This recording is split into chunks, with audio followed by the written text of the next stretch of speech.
Some dreams stay with you forever, drag you around and bring you back to where you were. Some dreams keep on getting better, gotta keep believing if you wanna know for sure. Oh, I can hear him playing, I can hear the ringing of a beat-up-old guitar. Oh, I can hear him singing, keep on dreaming even if it breaks your heart. Oh, I can hear him playing, I can hear the ringing of a beat-up-old guitar. Oh, I can hear him singing, keep on dreaming even if it breaks your heart. Now, tell me what happened and what progress you've made since. I was coming home from Audubon, where my boyfriend lived there. So I was coming home and it was around 11:30 at night on June 4th, well, June 3rd technically. And I swerved for a deer on a curve over by Lanesboro. And I rolled my truck and laid upside down for 2 hours. I thought I had broken my neck, but I wasn't completely sure. My knees were shoved in my dash and my right arm was like completely bent behind my head, so I couldn't get it free. And I could see my phone, but my fingers had already been affected, so I couldn't reach out and like pull it towards me. Because my mom kept calling, trying to figure out where I was, and I could see it was her, I could hear the phone, but I couldn't reach it to get to her. So by the time someone actually found me, I had been laying there for hours, which, I was laying upside down. I wasn't entirely sure how long I'd even been there. And then a guy came up to me and, asked me if I was okay and called the ambulance. And then one of my sister's friends ended up at the scene too. And she was like, "Mackenzie, is that you?" And I'm like, "Bailey, like, what are you doing here?" And she's like, "Oh my gosh, I'll call your parents, I'm sure they're worried sick about you."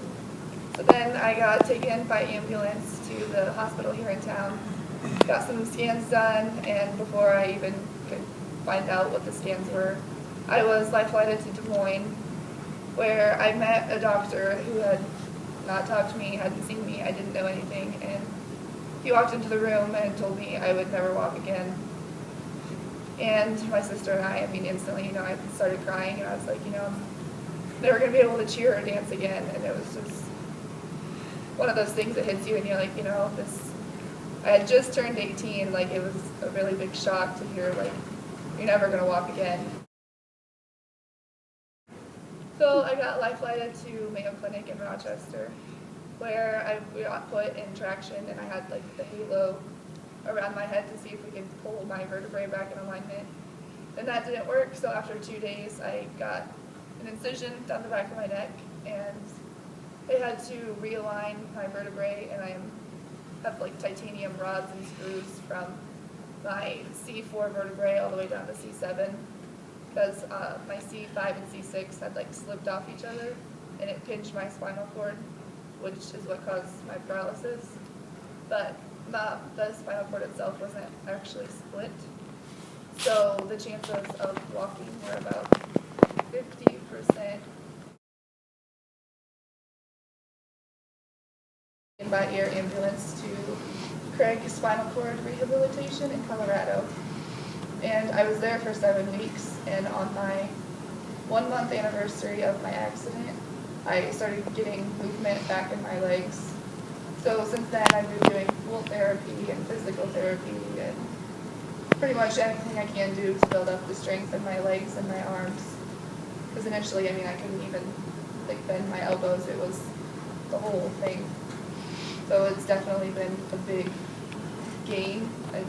From originally telling me that it was never going to happen. I go to physical therapy now, and I can stand up with a walker, and I take steps, and I can do squats, and for prom tomorrow I am actually wearing leg braces so I can stand up and take pictures with my friends. And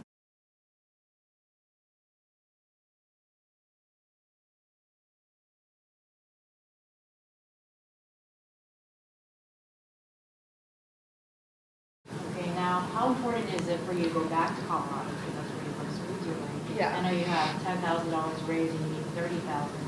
Explain to me how important it is for you to reach that $30,000 goal.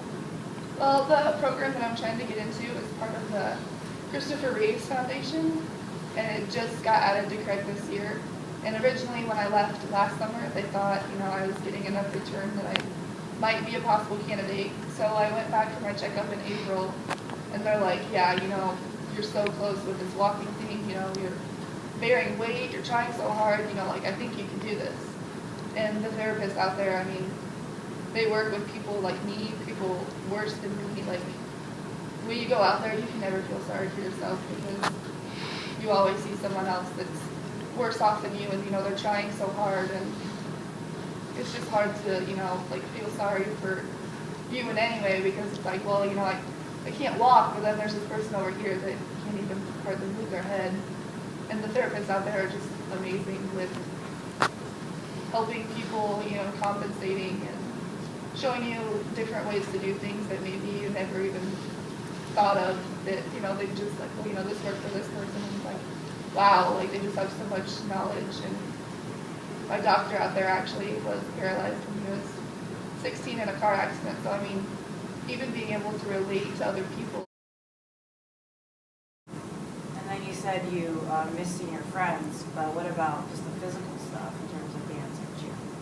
Originally, I was really hoping to cheer in college, and it was really hard for me to watch cheerleading competition and stuff this year, because I've always been a really big part of it. And our stunt group was me, and then we have 2 other girls that I always stunted with. So it was really hard to watch them kind of find someone to replace me.